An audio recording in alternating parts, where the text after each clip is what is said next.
Okay, well then if everyone's ready, we'll call this meeting to order. First item is public comment. Anyone here for that? All right, hearing none. We'll move on to the minutes of December 22nd. Move to approve.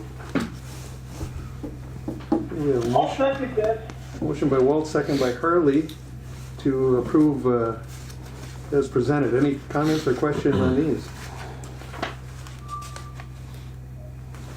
Okay, hearing none, we'll call the question. All those in favor signify by saying aye. Aye. Aye. Opposed? Motion carries unanimously. Minutes from, financial statement, I guess we're in now. From January 27th. For that period.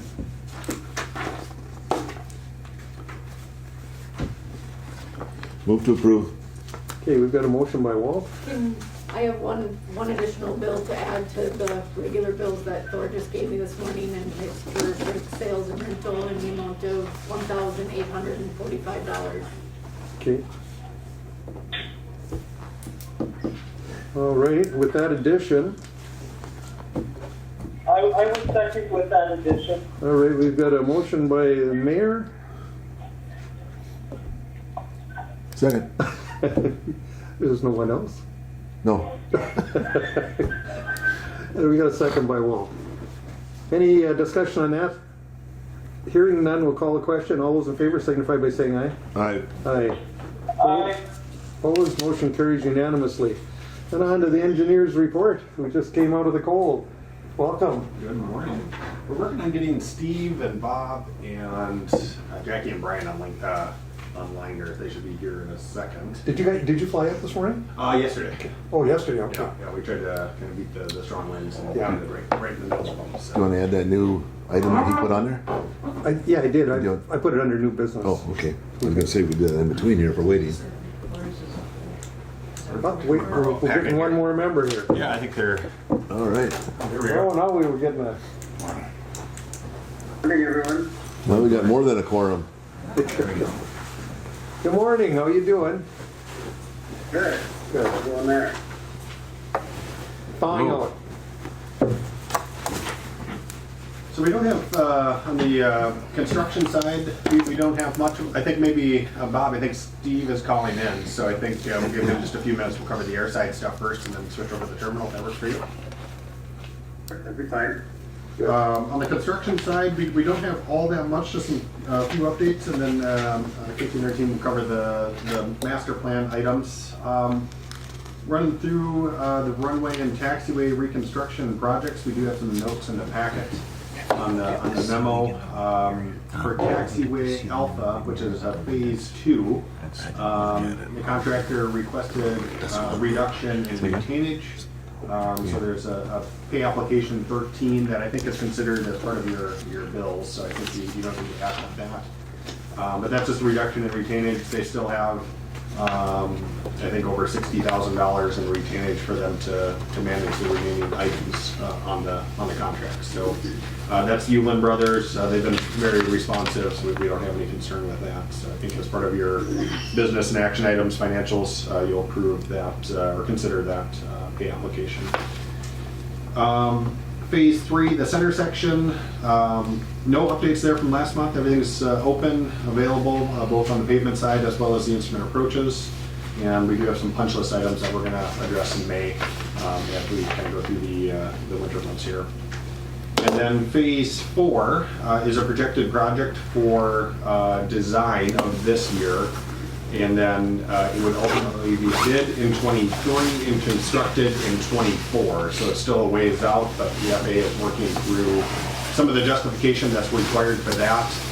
We will know by next month if the FAA has given approval to go into design for that project, since that is the extension portion of the runway. It was constructed in 2006, I think, around that time frame. So they're just making sure the pavement condition and the age of the pavement warrant that project. So we'll have an update for you on next month on that. We did meet with the FAA to talk about the FAA-owned equipment in that area.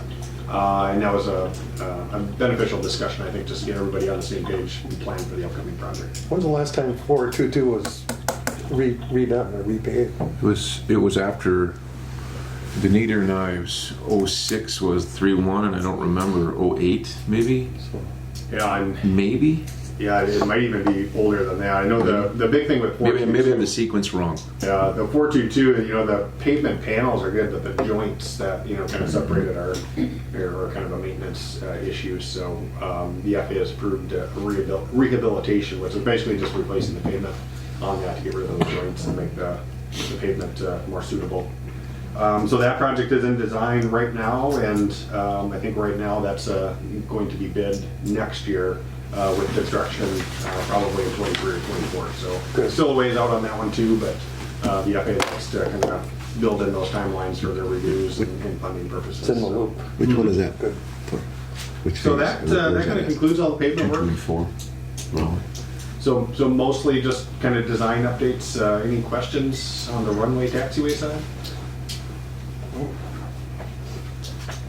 All right. Well, Jackie and Brian are on the virtual call. They've been doing a lot of the work on the Focus Master Plan effort for the building area. So I'm going to turn it over to Jackie. She's going to give an update of some of the forecasting efforts that she's been working on, and our forecasting kind of activity projections for operations and number of based aircraft are really what the FAA is going to lean on, as they're looking at project justification, both for, improvements to the ramp area, from both a pavement perspective, as part of it, but the other part is showing, how many tie downs and parking positions do you need, and and for what size of aircraft, and then similarly for hangar space, kind of understanding what hangar demand might look like with based aircraft, which will influence kind of the next phase of the project when we look at building area needs and hangar development and what we should plan for. So I'm going to turn it over to Jackie to talk about our forecast.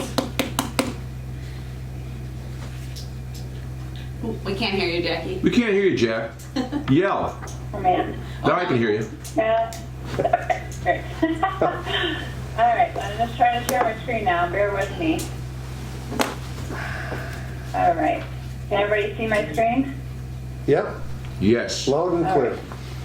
All right, so we have a little PowerPoint today, as Casey summarized for you. We'll just kind of go over what the Focus Master Plan covers again, just as an overview and reminder, and then kind of go the preliminary forecast we prepared that we'll be presenting to FAA at next month's meeting. So just an overview. We'll go through the project team, what the master plan is, brief inventory of the building area, their user surveys, the forecast, the schedule, and next steps. The project team, myself, Jackie Zerby is the project manager, Casey is the senior planner for the project, and Brian is the airport planner, as well as Sean and Chelsea as the engineers for the project. Just a quick overview. 2019, so we had completed that triggering event master plan, which focused on the runway 1331. It did not include any evaluation of the building area. In 2020, the weather balloon facility was relocated off the airfield, creating additional space for hangars and aprons. So this master plan is evaluating the existing and future building area needs, and that will not focus or do any evaluation of the runway system. The major components of the master plan would be the inventory section of the existing building area, the 20-year critical activity forecast, which includes the critical aircraft, evaluating the building area improvements, north and south, to include aircraft storage, hangars, and aprons, as well as support the facilities. Brief environmental overview of the recommended improvements.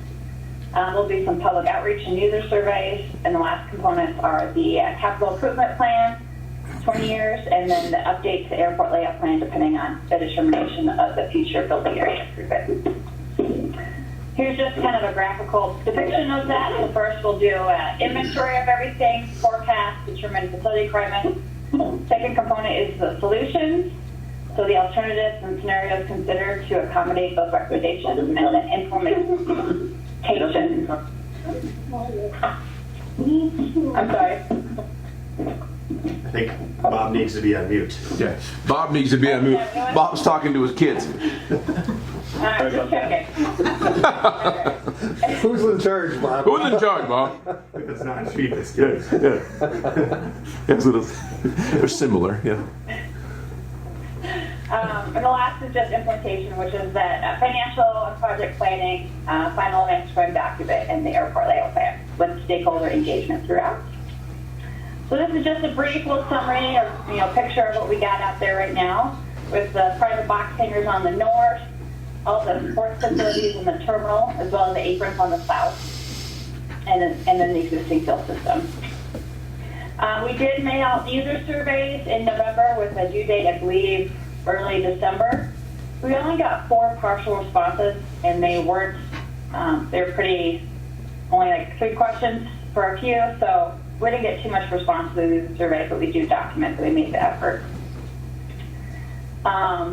So for these are number heavy forecast tables, so if you have questions, feel free to stop me and ask. But here's kind of preliminary activity forecast for this planning study. There's 2 major things we are forecasting. First is the base aircraft, which currently there are 7 individuals on the hangar wait list. The second component is going to be aircraft operations, which is divided up into 4 subcomponents. Commercial operations, so the SkyWest.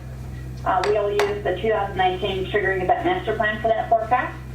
Military operations, then aircraft, air taxi, and commuter operations. And then last would be general aviation operations divided between local and itinerant. So that's a little subsections here. The FAA does prepare a national airspace forecast for the entire national system. The most recent one published is for the years 2021 to 2041. So this one does take into account some COVID-19 considerations as part of their forecast. Due to the global outbreak of COVID-19, as everyone knows, has kind of brought aviation as well as other industries to a tumble overnight. However, FAA does indicate that aviation demand is mostly driven by economic activity, and as such, they do project a large growth in aviation activity from 2021 until 2024, and then a steady growth after that until 2041. So they do project everybody coming back by 2024 to the 2019 levels. So a little bit more details on what the National Airspace Forecast shows. For commercial airlines, they do indicate there's a lot of pent-up demand that's going to drive commercial operations back up to pre-pandemic levels by 24, with an average growth rate of 2.3% until 2041. So still a large growth in commercial activity. For general aviation, it was less affected by COVID-19. As such, actually, it helped some sectors of general aviation, especially charter aircraft, for the people who didn't want to fly commercial during the pandemic. FAA is projecting the aircraft fleet, so general aviation aircraft, to grow about 0.1% annually, which is similar to the previous forecast prior to COVID.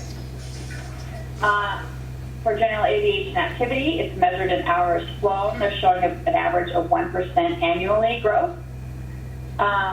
For GA pilots, they do show a small increase in the 20-year forecast, except for the airport transfer pilots, which is the commercial airline pilots. They're projected to grow by 0.7 annually. So that's just kind of a summary of the FAA forecast. For the forecast associated with this planning study, there was 3 essential methodologies used using the forecast that other agencies have put out.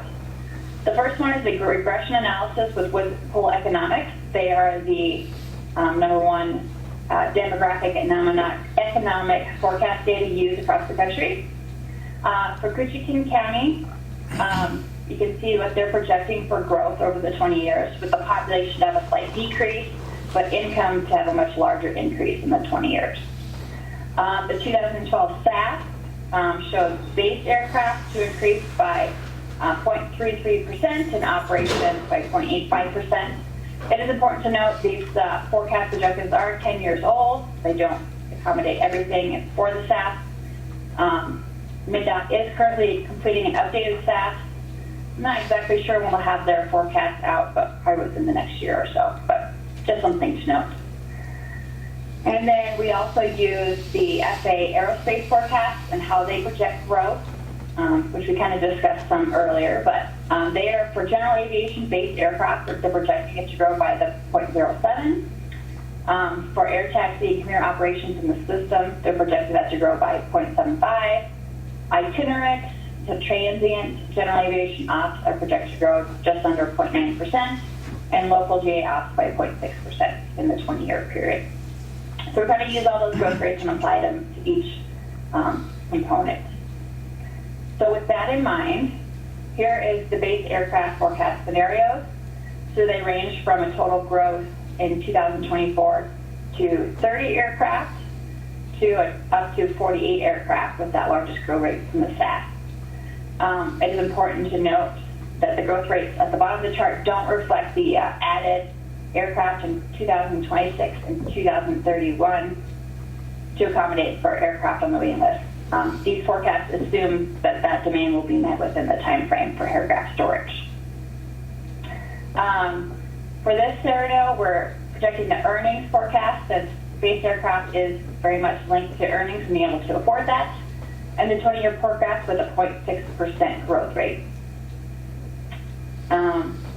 So to a total of 41 aircraft in the 20-year planning period.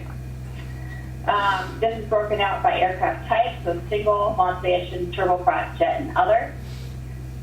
Using the FAA's growth rate scenarios for each aircraft type was used, so with the growth rates. So we're projecting from 28 to 38. 7 of those will be accommodated from the wait list. Single engine aircraft. Multi-engine will grow from 1 to 2, and then turboprop will probably make the same at a totaling of 41 aircraft in the forecast period. For commercial and military operations, these were simple forecasts as prepared. We use the commercial operations as shown in the temp. Currently we have the CRJ only, a total of 1,248 operations. And then we are, similar to the temp, projecting that SkyWest would use the Embraer 175 in the summer months. So the future forecasts show 480 operations in the summer by the Embraer and a total of 768 CRJ operations through the remainder of the year. Additionally, military operations don't make a large component for the activity at the airport. So we're consistent with the 5010 form, the airport record form, and the TAF show 100 annual itinerant or transient military operations and 0 local. For air taxi and commuter, these are aircraft defined as having 60 or less seats and on non-scheduled or for hire flights, so think charter. Again, same scenarios that we're showing for the growth rates applied to the base year, 2,500, I don't have that on the slide, but 2,500 aircraft. We're going to use the FAA TAP, which is kind of more direct data with the 0.49 or 0.5% growth rate applied. So we're expecting it to grow to 2786 by the 20-year forecast. Again, similar breakout for local GA operations. Local is defined as aircraft operating in the traffic pattern, arriving and departing at local practice area, and then aircraft executing practice instrument approaches at the airport. So a lot of training and just local back and forth traffic. Similar growth rates apply to kind of see the range of possible realistic growth at INL. For this one, since the FAA has more accurate data associated with the effects of COVID-19, we're choosing the FAA Aerospace forecast growth rate of 0.61%. And this is showing that we're expecting the general aviation activity to grow from 10,000 in 2020 to 11,600 in the 20-year forecast. Again, one last time, the itinerant general aviation forecast. These are takeoffs and landings from aircraft going from one airport to another. Again, same scenarios apply.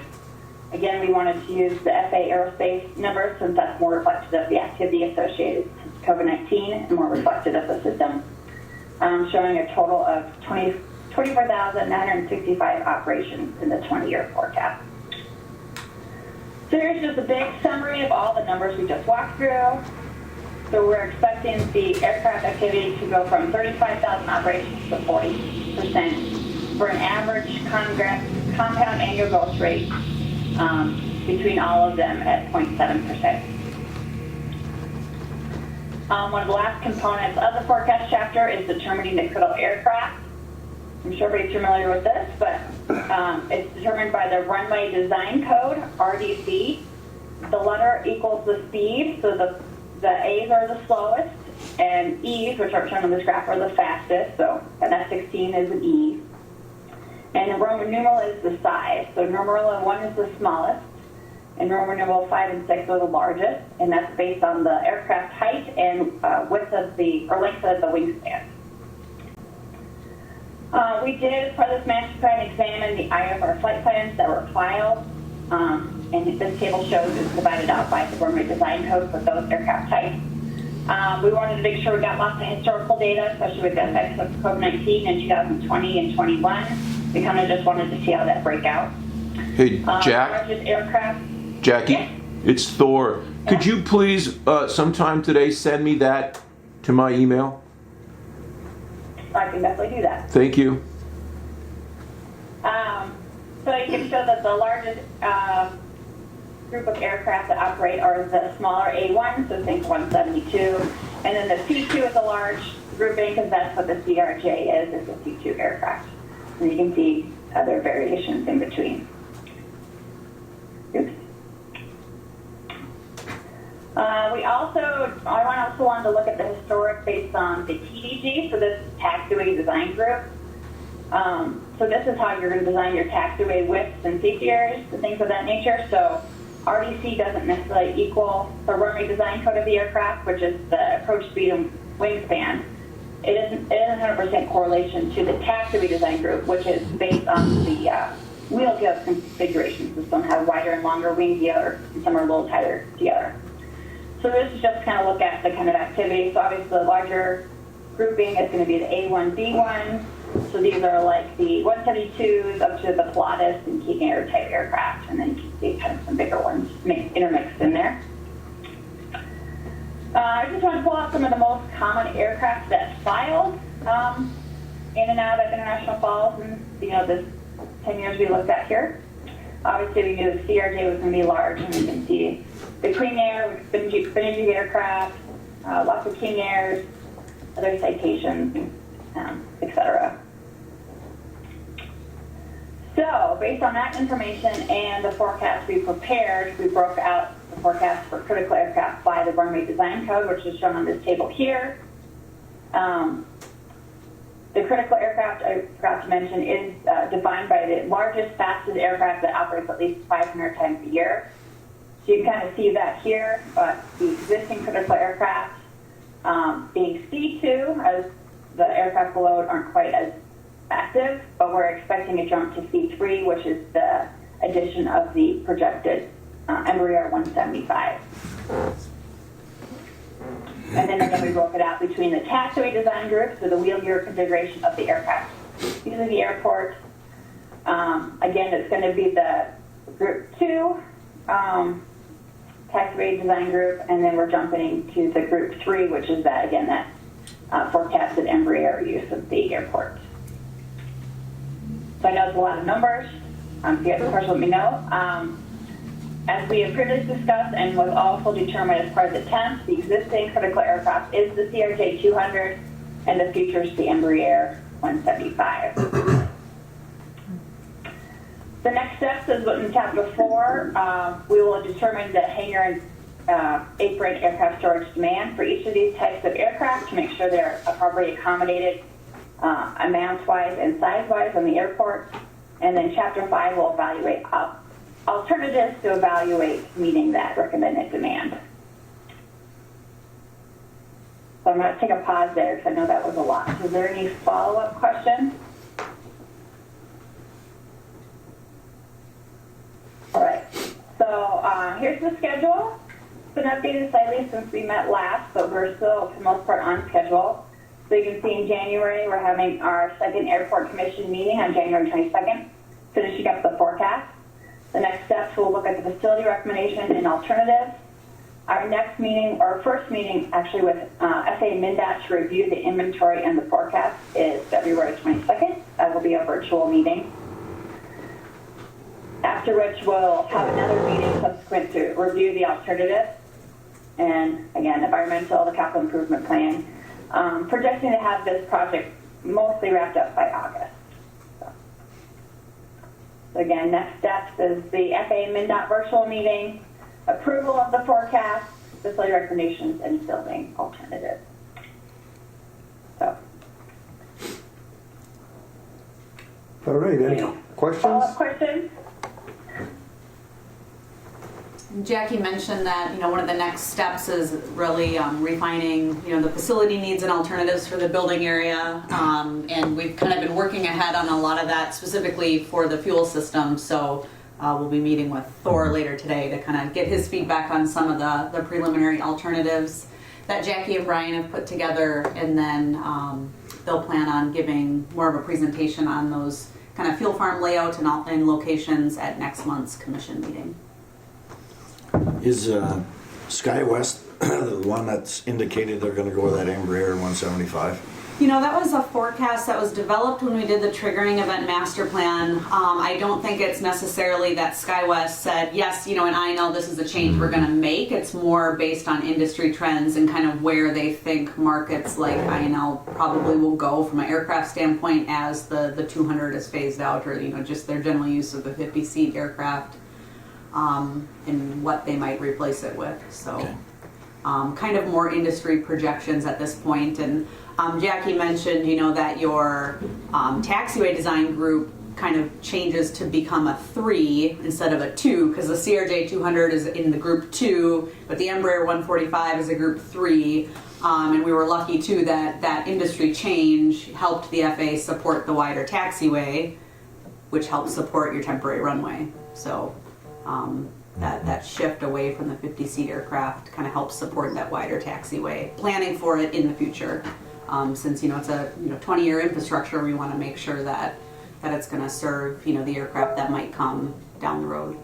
Yeah. Well, I don't doubt that the 200 is going to go away, but I thought it might be we'd go with 7 or 900s.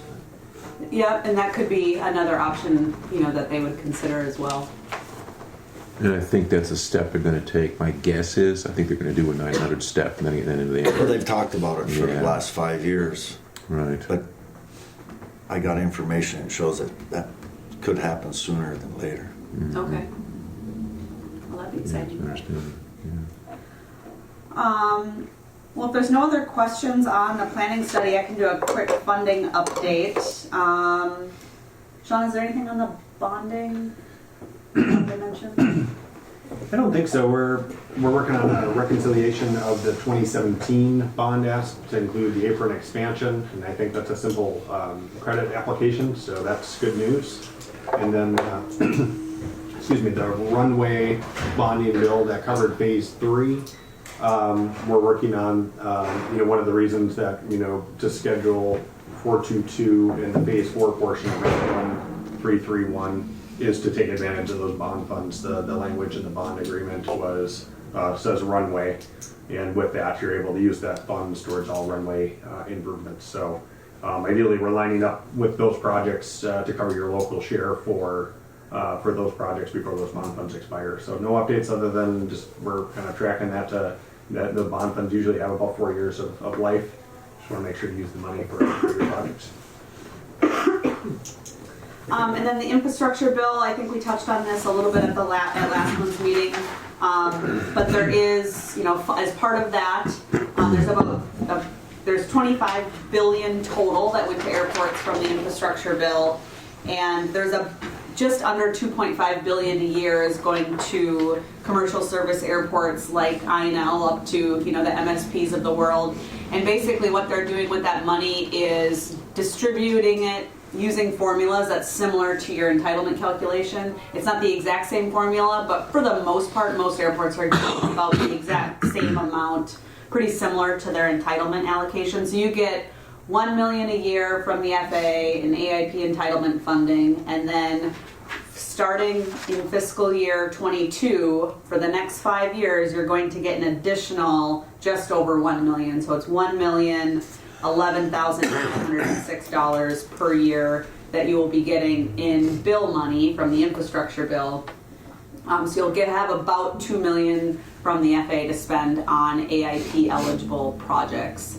The infrastructure bill money can be used the same way you spend your AIP entitlements on FAA eligible projects. It has an additional eligibility component where if something is PFC eligible, you can spend it on a PFC eligible project. So obviously you have all brand new nice furniture in your terminal, but if you had an old terminal and wanted to do some stuff that is replacing, say, furniture in a terminal, that's not AIP eligible, but it's PFC eligible.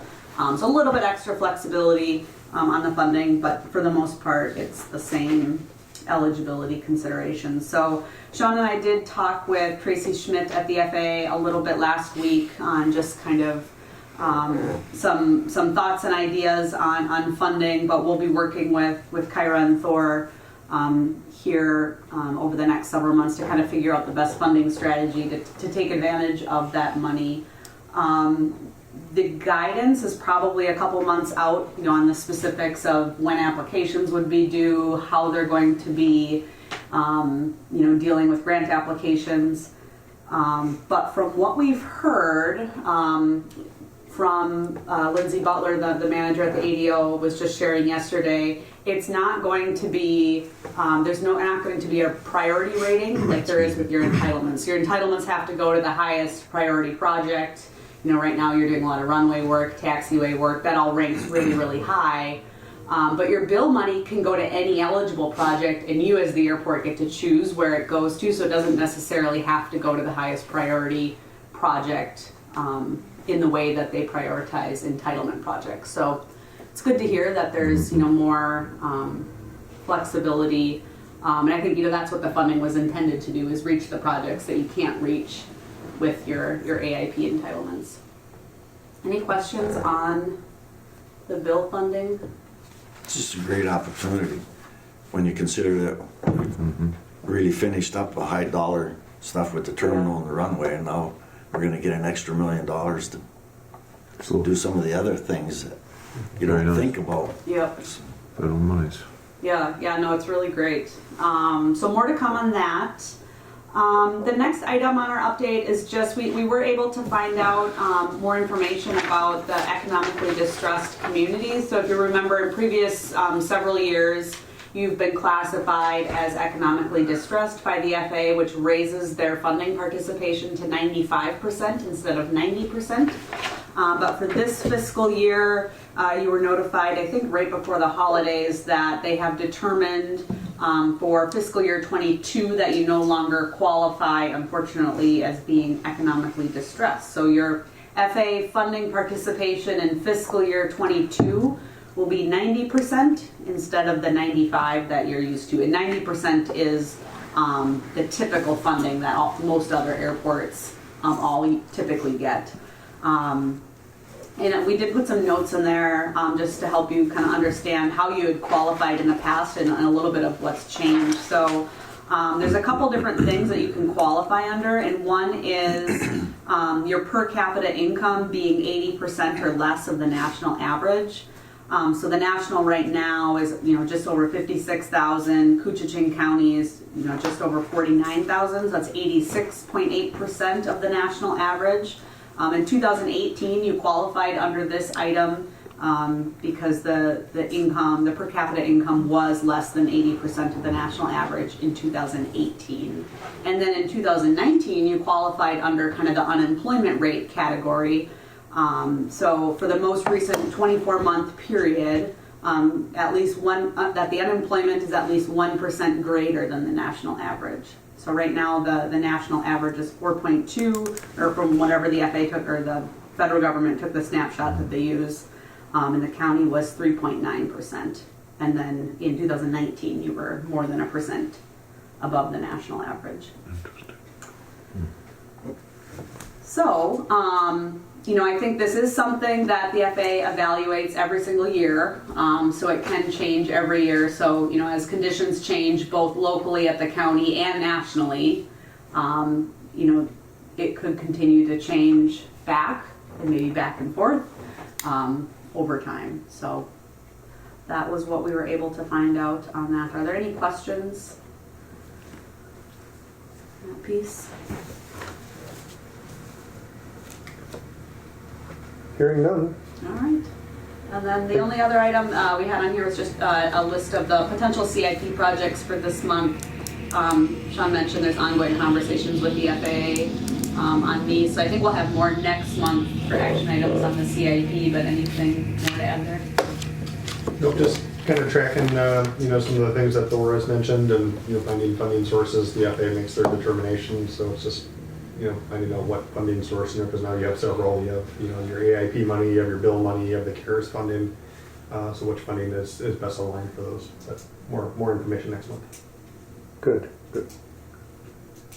All right. That's all I have. Unless there's anything else, otherwise we can go back to Bob and Steve. See if he's still there. Thank you, Casey. Bob, are you there? I am here. Good morning, everyone. Good morning, Bob. So the update on the terminal, we've had the phase 1 and 2 connection is the main issue with the terminal right now. We've had a few issues or a few meetings with the contractor, and then most recently we've had a meeting with the design team to take a look at the design and what we know about what has happened during construction. And the last where we left the last meeting was that Steve was going to be contacting the contractors to share our thoughts about the design, and then what their remedy would be for the situation. So Steve, do you want to give an update as to where you're at with contacting the contractor? Yes, I can. Yeah, thanks, Bob. As you mentioned, we've been continuing to vet this out, have some further meetings both with Hamilton Construction. Range Cornice Roofing has been involved as well, and the design team. We believe this really does come down to Hamilton's work in connecting those two roofs together in the way they had to infill kind of a gap, about a 16-inch gap that the panels came short on the phase 2 construction, which was a detail provided by the roofing manufacturer of the 6-panel Porter. And they constructed that, we don't know for sure, but we feel there may be enough evidence in what we've seen thus far opening things up from the underside that there could be some minor gaps in the expanded polystyrene insulation billets that were provided. If there are minor gaps, that could be the reason there is some condensation occurring at this time of, a winter when it's really cold, and as soon as you get a bit of a warm-up, it begins to maybe thaw and drift down a little bit above those detention rooms and customs space. So followed up further with Haviland. They spoke with the manufacturer Porter. Haviland admits that they may not have owned some of those gaps initially during the initial installation, and they have agreed to come back and do that from the underside. So we're moving the needle, I'd say. We're probably going to come up, Bob Coors and I and Alliance have some further meetings to get a better plan of attack and schedule to get them in there and take care of that. There is, maybe some additional things we may want to consider if, we're going above the ceilings of the detention room. We want to add an additional layer of spray foam or rigid insulation. We'll talk that through and determine if that's a cost, benefit for the commission to consider or not. But that's a quick update. More to follow. Again, we're moving the dial, moving the needle. Haviland is agreeing to come back and rectify at least the original detail intent of what was provided by the roof manufacturer. Steve, this is Wade. I just have a question. Is that something that can be done in the cold weather months, or does it have to wait until summer? It can. It can be done from the underside above the detention room ceiling. It's not nice. It's not easy, but it's not a cold weather issue. I think we'd want to kind of understand. I mean, it might be a good opportunity to see, if there's some frost buildup at this time of year, and leading into February, to get everybody's eyes on it. Otherwise, we can wait until spring and tackle it that way. But I'd like to try it as quick as possible and get them in there so we could take another snapshot of the thermal camera topside and see if it's done any good. We hope it does, but that's some of the follow-up details we want to view further with the design team. If it can be done in cold weather, it makes sense because you can see what the problem is, hopefully. Yeah, exactly. Steve and Bob, it's Thor. It's just been brought to my attention. Apparently, there is some concern over the wood ceiling panel in the secure area. Frankly, honestly, I've not looked at it yet. It just came to my attention this morning before this meeting. But let's put that on the list and make sure that we check that out.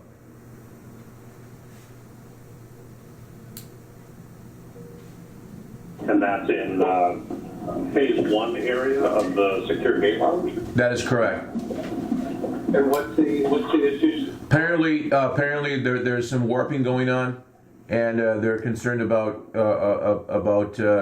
it remaining fastened to the ceiling. I'll look at it at the end of this meeting. Yeah, if you could take a few pictures. For sure. And send those to us. Absolutely. Thank you. Okay. Yeah, thank you. Please keep me posted on that. So that's all I have for now. Again, more follow-up probably in the next week or so with SEH Alliance and Hamlin to develop that plan of attack and see how quickly we can find the timeline together with Customs to get above those detention rooms and start tackling that effort. Other than that, I understand there was some heating control issues in the admin offices recently. I think you were able to get a hold of Yule Company on the mechanical controls side. They were going to come out and do a visit. I've not heard the outcome. Hopefully that was rectified. It was working good for a while, and then this week now the conference room's been at 63 degrees, I believe it was, and our office was at 66 yesterday or something like that. So Okay. for a while there it was almost too hot, and now it's gone back the other way again. So Okay. Steve, do you want to light a fire under that? You want me to do it? We've got to get this rectified. We don't want Kyra and the staff freezing to death. It's miserable cold. Yeah, agreed. If you can let me know who you contacted at Yule, maybe shoot me that, contact information, and I'd be happy to get a hold of Yule and see what we can do to spark them back out there again, get it reviewed. They can tie in remotely as well and take a look at trending and what's happening. So certainly that would determine whether or not there's a control valve possibly that's bad, or they may have to come out to the site and investigate. Got it. We'll do that today. Thank you. Okay. Yeah, we got to get that. Enough of that. Lastly, the only other item I have, which there's been no, resolve to, mid-December, I believe, there was I wouldn't say major, but a minor drip and leak. I believe it was within the phase 1 area, out in front of the kiosk stations. I think it was one of those kind of warm, misty midwinter days. Terry Marty and group from Range Corps Equipment did respond and go. They were up there on the 17th of December to investigate the and they could not find anything. I think they checked the ridge line again to see if there was any kind of a caulking gap or breach, but they were not successful in finding any kind of a cause or reason as to where that dripping was coming from. So all we can ask is to keep an eye on it further and see if any additional dripping occurs at that lobby area in front of the kiosk stations. Okay. Has that only happened once though? Or is it continued? No, it's continued, yeah. Okay. There's been, over the course of 2 to 3 years, I think there's been a couple of incidents at that area, at that location. Maybe they're not exactly in the same, drip area, but probably within a 10, 20 foot circumference, there's been 2 or 3 incidents that have dripped at that location. The severe cold has fixed a lot of it. Yes, That's just the truth.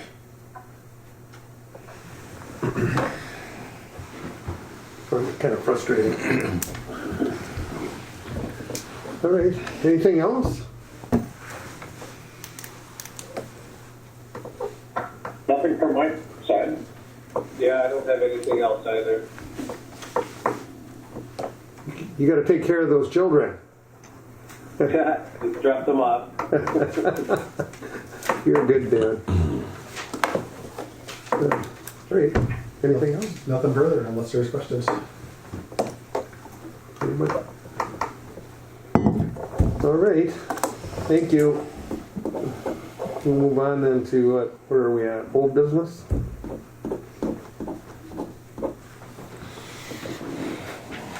Hearing none, we'll move on to new business. That's what. And Mayor, you had something there now on changing boundaries. So the city has been approached by a company that is looking at building potential houses 332. And with that being said, they would like to have water and sewer access to come into it. At this time, half the airport is half of it's in the city, the whole airport is in the county.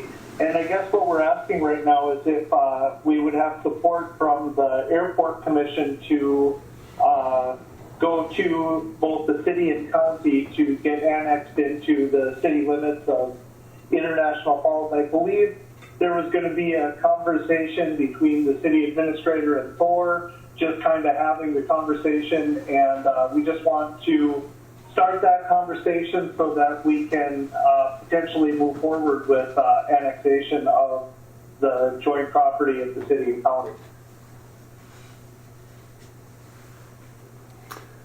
So the reasoning being is to get to those homes that want to be annexed, we'd have to go through the airport also. I guess I'm not. Yeah, we can't annex unless it joins the city, and since the airport is co-owned by the city and county, I guess the city is asking if the airport commission would have a problem with it being both in the whole airport being in the city and in the county. Well, I'm not speaking for the airport commission here, but just deferring to the county, what we would want to see is the plan, how big it is, and are the people really requesting it and want to get going? And I think that would be the first step. Then we'd have an idea of what we're looking at here. Harley, it's Thor. What you mentioned 332, a possible development on 332, is that correct? Yeah. Or on 108? I believe it's off of 332. It could be off of 108. I don't have the specifics on it. We did meet with the developer. I believe that they've also contacted the county and spoke with them. It very well could be 108, I guess, but I believe it's off of 332. Thank you. And we can't put infrastructure out there, water and sewer, unless it's annexed. And that's their request, and it's a request on kind of a long term, it sounded like, but Okay. we have to have it annexed to do infrastructure for the development. So my home is the last home in International Falls. Water and sewer right there. So I'm assuming that the discussion is to hook into the water and sewer from this point, traveling down 108 to get to 332 apparently? There hasn't been anything discussed about that yet, I guess, is where it would go, but that's the request, though, to put infrastructure there for that development. And in order to do it, we have to annex. In order to annex, it has to be, that part of the airport has to be annexed in order to be next to annexed city property. Well, in order for us to make any kind of educated decision, I would think I'd agree with Wade. We need to see the project parameters and actually where they're looking doing this. Whether it's over by E-Walls, somewhere over there, or over on this side by 108, on the other side 53, who knows? Well, and I guess the question and the ask right now is to put the airport in the city limits. It's I mean, if the deal falls through, if whatever happens that just makes it so that the county or the airport property would be both in the city and the county, which it in my opinion, and this is just one person, makes sense because it is jointly owned by the city and county. So it would make sense to be in both jurisdictions. Is the discussion a multi-home development?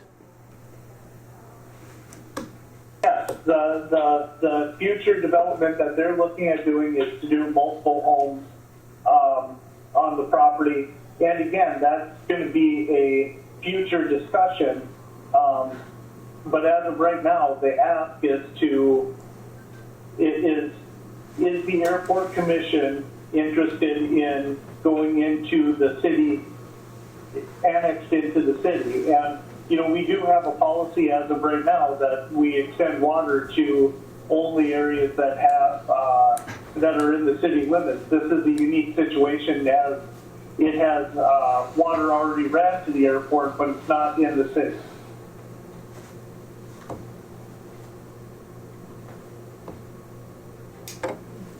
Where's the city limit right now as to the airport? Because I thought they already extended that, didn't they? Well, last year? the store pointed out his home is the last one. In the city. Then it angles over. I've seen the maps before, so Runs right parallel to the terminal building, yeah. right through there. Or something. But anyway, I mean, this would have to go obviously to the county board too, and you know, I don't know that. 100%, it'll have to go to the county board. We understand that. We're just asking for, you know, the airport commission to make the request or acknowledge that the city has made the request to annex the airport. I don't see what it can hurt. I mean, as far as whether the airport's in the city or in the half in the city and half in the county, it's kind of. It's a moot point. Right, but where is this housing development? Because the airport, didn't they buy all that property down on 332? Isn't that airport property? So what is it going to matter where this housing development is compared to the airport? You can't put a housing development within the airport because then you have. No, it's next to the airport. It's not. Next to It's it, not not on on airport property. They have their own property, but and they want to annex them too. If we can annex this in, then they would annex to you. So. Well, anyway, we don't have any details on whatever this project is going to be, so why would we, you know, if that comes to pass, that's the time to look at this, and we could probably do something. But Well, yeah, I guess. Wade, I 100% disagree with that. The question isn't about the housing project. That is what has spurred this to start the conversation, but the legitimate question is, should the airport be in the city limits of International Falls as a joint venture of the city and the county? As the county just moved forward with imposing a 0.5% sales tax, you guys will be able to reap the benefits of the sales taxes at the counter at in the airport. The city has a 1% sales tax, but yet we are not able to utilize that 1% sales tax in the airport, which the city owns. It just makes sense that if we have property that is jointly owned between the city and the county should be in the jurisdictions of both entities. Well, this is just informational. I mean, we're not going to do anything here. It wasn't even on the agenda. We just added it for information. So at this point, I'm not ready. I'm not ready to make any decisions. I don't expect any movement on it today, anyways. What I wanted to do is start the conversation so that we can start looking into it moving forward. All right. Any other questions, comments? All right. No. We'll move on then. Manager's report. Yes. Status quo, winter's here again. Continues, as it does every year. I still complain about it. Doesn't change. Back to our normal January temperatures and weather conditions. I was chatting with Brian before the meeting, and it's been challenging with the airlines, and I'm absolutely not zero negative discussion towards Delta/SkyWest. They have their own issues too. They have their crew shortages, COVID issues, etc., maintenance issues. So combination of weather and a combination of crew shortages and aircraft breaking down. It's been challenging as always. Other than that, no complaints. We're watching carefully. There's a big discussion going on in Canada regarding COVID, and apparently quite a bit of movement going on about the Canadian people being restricted so severely with COVID restrictions, and hence ergo therefore affecting the border. So there is some rumors, double quotation marks, out there about them possibly letting up March is a timeline that I'm hearing the possibility of letting up some of the restrictions on the border travel, which would be a lifesaver for us, obviously, and for the whole airport and the community. So we'll see. Other than that, we're just chugging along. And when we talk about the airport, I mean, I look at all the businesses, the Canadian, Menards and the movie theaters, and I mean, it affects everything when we don't have that ability to, go back and forth. It's interesting. Been too long, that's for sure. Anyway, yeah. Anything else? Any no, but thank you. Thank you. Thank you for all the team, including the team at calling in. Great work, guys. No one wants to get that more than Carol and I in your situation. I mean, we've got we own properties up there, and it's just such a hassle. It's amazing. They're beautiful over there. We love it. Secretary's report. Now we'll get the real information. Yeah, here comes. You're on. You're on. Here comes the brains of the operation right here. Employment record is in the packets for December for 2021. It appears we had a total of 8,270 total employments for the year, so down quite a bit yet again, but we've seen them come back over the course of the year. In terms of marketing, I received a call from Roxanne with CKDR to see if the commission would be interested in extending the radio advertisements over there. I'm not sure with the upcoming Sun Country flight in March if that's something we should continue to move forward with.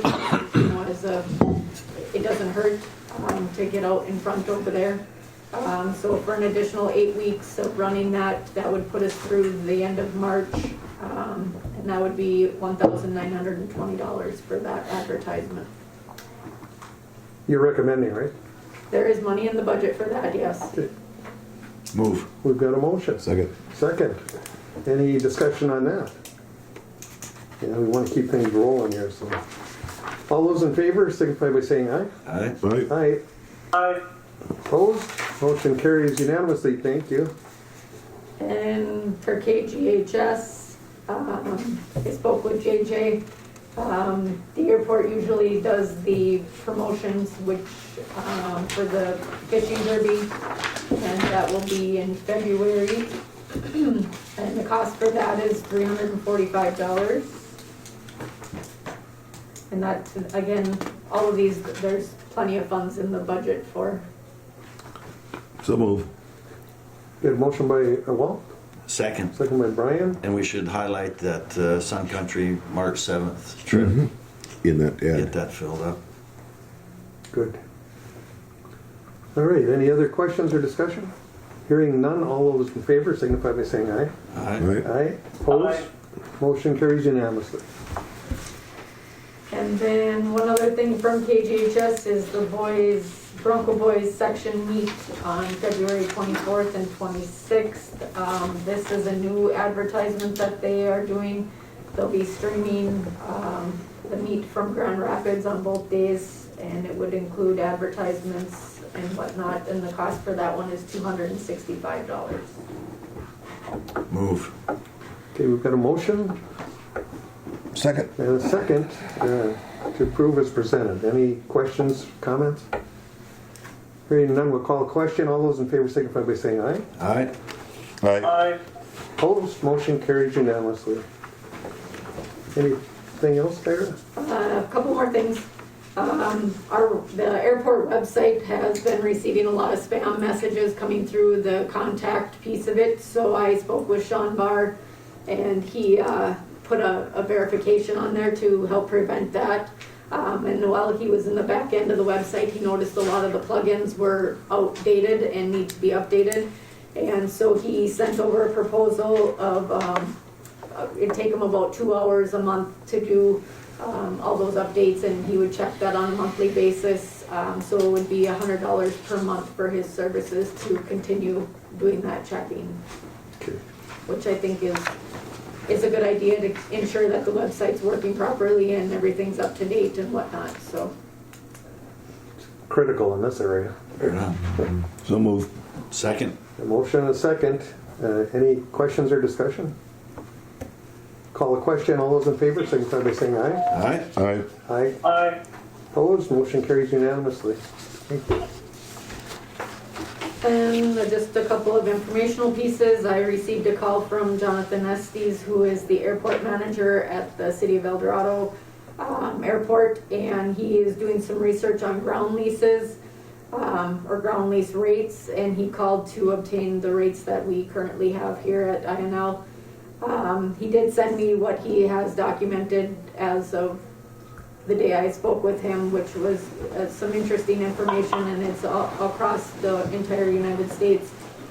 So he's going to send me a compiled list once he has all of Minnesota completed and whatnot. So it might be a good, useful tool to have some discussions in the future on ground lease rates and things like that. So I thought that was interesting and whatnot. El Dorado Airport, where is that? Arkansas. Arkansas, yeah. Oh, interesting. And then one other email I received was from a gentleman expressing his appreciation to INL. He said our flight was canceled and the staff did everything possible to make our wait as pleasurable as possible.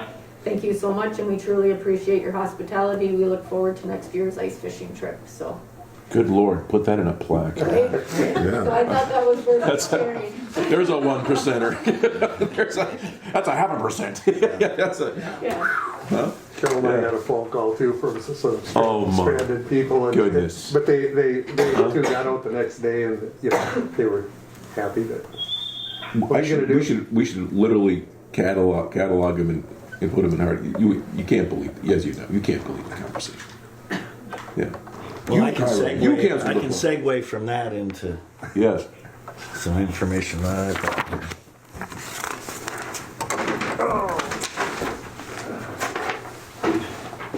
You know what, we had all our delays and everything through the summer. Yeah. These are the delays from 1 October till now.